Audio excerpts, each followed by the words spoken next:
Welcome back to Switch to Linux. Well, today I want to talk about how you can lose a customer after 19 years. That's right, today we are going to talk about why I ditched Verizon Wireless. It actually doesn't have anything to do with the fact that they're this evil, crazy, unscrupulous corporation. Well, maybe it does, but let's go ahead and discuss this. Now, I've been a Verizon customer for, like I said, 19 years. When I first moved to State College, at the beginning of my graduate school. Was it beginning of graduate school? I don't remember. I graduated from that a long time ago. So anyway, but it was about 19 years ago is when I created a Verizon account. Of course, I had Cellular One before that. If you remember the old Cellular One, I don't think it exists anymore. And then nowadays, though, we have a few different options. And I started to look, this was about 3 months ago, I started to look around at different options because I started to notice some things that I want to talk about here. So the first is, how is the overall cell phone technology? Well, depending on which carrier you're at, you'll get really good service to really bad service in different places, different times. The fact of the matter is, most cell carriers are fairly consistent with one another. There's places that my new carrier doesn't get signal, but there's also places the new carrier gets signal where the old carrier didn't. And so we have a lot of these. And so what I did, and what I'm going to recommend you do as you trying out different services, is test out different services if you have the capability of doing that. In my case, I just had an extra phone laying around as a test phone, and I went ahead and put this test carrier on it, and I carried both phones around with me for a while, and I explored how did the services work. Was I able to call, access data, do text messaging, whatever I needed to do from either phone wherever I happened to be at. And what ended up happening is, the reason I started looking into this is Verizon's signal tended to not be as good. Now, in all fairness to Verizon, some of that was the radio antenna of my phone was going bad. I tested this by trying out both phones and then swapping the SIM cards between the two phones since they were otherwise identical. And the things that I had noticed is, while it's true that the radio was starting to go in the older phone, that wasn't the only issue. There were times that no matter which phone I was using, the alternative carrier did a lot better in most places where I go from day to day. The places that it wasn't a lot better, it was about the same. I found one area in State College, I don't get as good of service, but you really don't get any good service on Verizon either, one more mile down the road. That's really the difference. So first thing is that the signal was about average compared to other providers. And with the signal being about average, I didn't see the need to pay a premium or to have, your more traditional account when prepaid is becoming so consistent with your typical one. The next is too much minimum data. This is interesting because in 2016, I took a vacation. It was the first time I ever went over my data plan, which I used to have a 1 gigabyte data plan. Well, we were on vacation and I went a little over that, and I said, you know what? Let's just bump this up to the 2 gig plan, and then as soon as I get back, we're going to bump it back down. No problem. Call the customer service. Hey, no problem at all. Well, I get back 3 days later. I go in and oh, we don't have the 1 gig plan anymore. Really? So I was stuck on the 2 gig plan. The good news is you get to roll over data. I only use half a gig of data on a given month. So I looked at that and said, is there anywhere that I can get less data and spend less money for it? I looked around and the answer was actually no. The plan I switched to actually has more data, but cost me a lot less. That's fun. All right, so the next one is customer service is inconsistent and bad. This actually became very well detailed when I switched my number over. I called their customer service simply to find out, is there anything else I might need to do? I'm keeping my number, moving it to another carrier, closing it out. Is there anything else I need to do? 45 minutes on hold. I had to call in multiple times. Their phone kept hanging up. When I was able to reach somebody, it was clearly outsourced international help.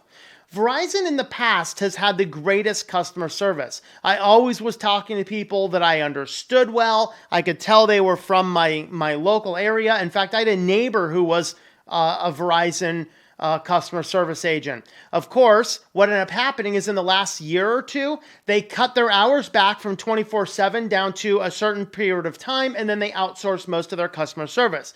So basically, I'm going to get the same customer service no matter if I'm going with a more expensive Verizon or AT&T plan, or if I'm going with a prepaid. If I'm going to talk to some person I can't understand anyway, I may as well be getting something for my cost savings rather than funding their CEO's yacht fund. And so I found that their customer service also was very inconsistent. Not only was it getting bad, it was also very inconsistent. So I told this story briefly in a few places, but this is a great place to tell you the whole detail. What started this whole mess is when the digitizer in my phone died. I needed to get a replacement. Now, Verizon at the end of this year, so by the time you're seeing this, today is the last day to activate a 3G network if you know the advanced customer service line. Call regular customer service, they can't do anything about it. But I had to get a new digitizer, and I wanted to keep a phone on the line just for emergencies until the new parts came in to fix this.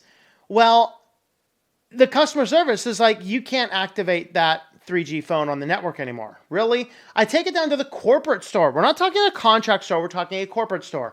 Can we put this on there for a few days? No, we can't do that anymore. So I said, well, all right, I guess I got to get rid of these phones. Let's just buy a new phone. So I was going to buy upfront in cash a new flip phone to keep as my backup phone.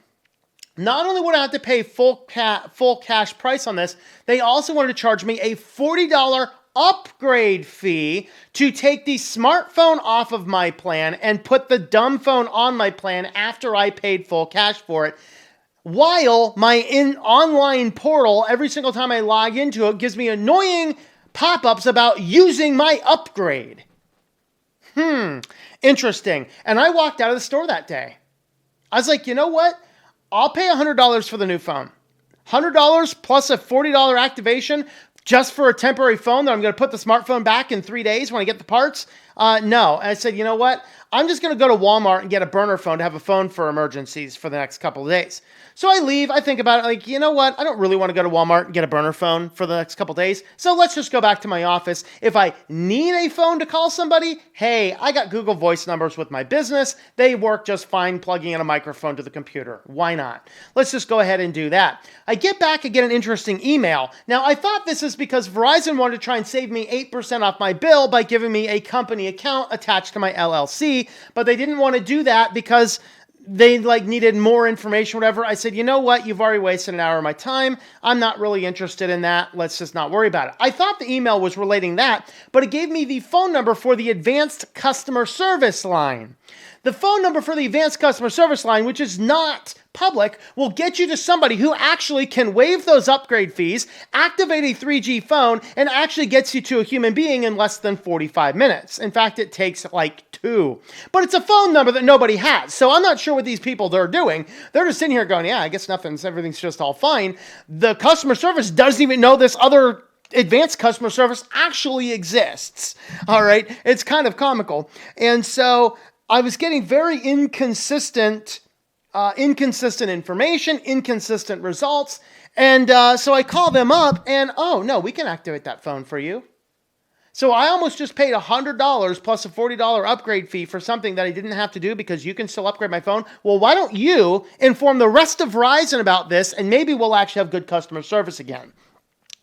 So then I was like, I don't know. Next is the cost. Okay, now I have about the world's cheapest cell phone plan. It's going to cost, which basically $62 a month is what I've been paying for a while. It's been a little higher, a little lower at times, but the last couple years, I paid $62 a month. That's the minimum I can get. I can't get any cheaper unless they approve my company corporate plan. But I'm not holding my breath there. The cost was the cost was okay. In all honesty, I was okay with that until I started looking around what my options were. And when I found other companies, I am going to save this year over $585 on my cell phone bill. Because the new plan that I'm running with is going to cost me $180 for a whole year for more data and just as good service. And actually better customer service. Every time I've called the new company, they picked up the line pretty quick. And I've only, I've called them a couple times as a test. How quickly do they pick up their phone? So I'm looking at this going, well, if I'm going to get very consistent customer service and very consistent service, why am I paying 3 times more for a phone service? I've already talked about the upgrade fee for downgrading a phone. Could not activate the phone. I think I already got into all of these points. And so ultimately, I looked at all this and said, why am I paying $62 a month for this service when there's other things that do just as good? So what I did is I went with Mint Mobile. Now, this whole thing might sound like a whole giant commercial and things. I've added Mint Mobile to an affiliate program in the list just because when you are a Mint Mobile customer, you have the ability to do the affiliate link. They do not actually pay me anything. They will give me account credit for my next year. So if you want to check out Mint Mobile, have a look at the link in the description down below. The only reason I'm talking about it is because I have switched my phone from Verizon to Mint Mobile because the customer service is better. The cost is 2/3 of what I was paying at Verizon. And I'm getting 3 gigs of data a month. If you need to get more than that, you can go more. If you can buy 3 months at a time, it's going to cost you a little bit more. If you can buy a year at a time, it's going to cost you quite a bit less. I found that they had just as good of service. And just for to understand where it's coming from, Mint Mobile actually uses T-Mobile's service. So if T-Mobile doesn't work in your area, Mint Mobile is probably not going to work. But if you haven't tested it out in a while, give it a try, see how it works for you, because even some people that said, T-Mobile doesn't really work around here are actually surprised that it actually works a whole lot better than it used to in most places. So I've switched to Mint Mobile. I've ditched Verizon after 19 years because their customer service got bad, their service became mediocre, and their prices remained high. Why bother doing that when you can go with a much cheaper phone, especially since I like to budget things out as long as at a time. If I can get away without, minimal monthly bills, I'm cool with that. And I love the fact that I can go in there, I can create my account, and I can pay 3 months at a time, 6 months at a time, or a year at a time in advance and get really good service that's actually quite a bit cheaper. So have a look at the affiliate program down in the links down below. I also put that on the Think Life Media site affiliates page and the Switch to Linux affiliates page. So go ahead and have a look at those. And let me know your fun Verizon horror stories in the comments down below. Thanks for coming along, and I hope that you enjoy switching to Mint Mobile or Linux, whatever.